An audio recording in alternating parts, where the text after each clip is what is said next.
Nah, di sini kita melihat ada satu keanehan gitu ya dari Pak Prabowo, karena dalam bayangan kita setelah Pak Prabowo ini sudah berkali-kali mencalonkan diri, kita merasa punya ekspektasi bahwa Pak Prabowo ini akan sangat respect gitu kepada rakyat yang sudah berkali-kali dia janjikan. Dan kalau kita ingat mungkin ya, dalam berkali-kali Pak Prabowo mencalonkan diri itu dia menjanjikan kepada berbagai macam kelompok rakyat juga gitu. Nah, sehingga kita bisa asumsikan bahwa Pak Prabowo ini telah berjanji pada seluruh kelompok yang ada di Indonesia gitu dengan berbagai keanekaragamannya begitu ya.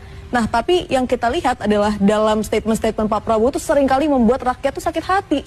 Bagaimana mungkin tidak sakit hati 58% orang memilih Pak Prabowo, tapi Pak Prabowo ketika menghadapi kritik di podium gitu ya, dijadikan bahan untuk mengekspresikan hal-hal yang seperti bercandaan dan seperti tidak respect begitu. Dan menyampingkan orang-orang yang memberikan kritik, dibilang antek-antek asing dan sebagainya. Nah, ini yang kita pertanyakan dari seorang presiden gitu.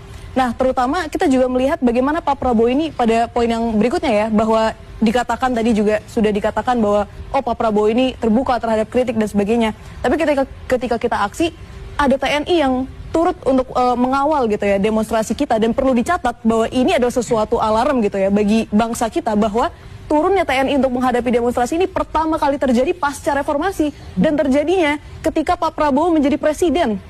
Jadi bayangkan ya, kita seperti mengalami dejavu gitu terhadap sejarah bangsa kita.